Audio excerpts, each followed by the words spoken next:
point de vue personnel, eh bien, par exemple, ces cascades qui sont un peu plus bas, c'est mon refuge quand j'ai besoin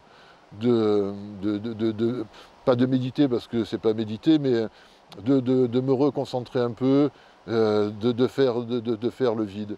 Je viens et je m'assois au bord de ce cours d'eau et je me laisse aller au bonheur d'être dans un endroit aussi exceptionnel.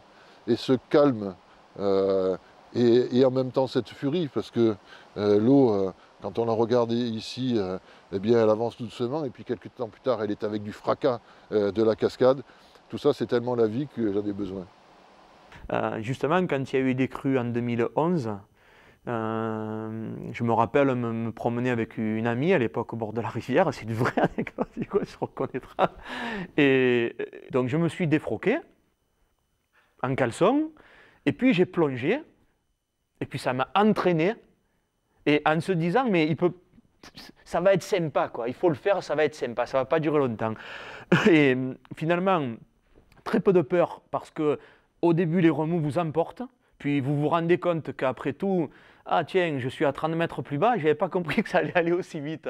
Je m'en souviendrai longtemps de la première fois où donc on a été mettre en œuvre ce suivi de la colonie de chauves-souris, en tout cas la première fois où j'y ai participé, puisqu'il fallait se mettre à l'eau dans une eau qui était très froide, de nuit, passer sous des cascades, accéder à une grotte.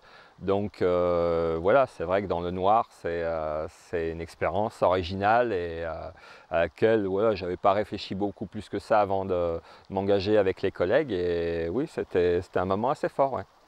Des pique-niques avec les enfants au bord du cours d'eau, ouais, ça je pense que c'est vraiment agréable, c'est bien. On peut, voilà, il y a des secteurs qui sont où la qualité de l'eau elle est excellente. On peut se baigner et c'est 100 fois plus plaisant de se baigner dans la rivière que dans la piscine à la maison. D'ailleurs, j'ai pas de piscine. Une petite anecdote par exemple sur l'Argence. Ce printemps, au début d'été ou fin de printemps, je me promenais sur les rives un petit peu avant le Vallon-Sourne et j'ai suivi pendant peut-être 500 mètres, 600 mètres une huppe faciée, un oiseau qu'on ne voit pas toujours, qui est assez timide.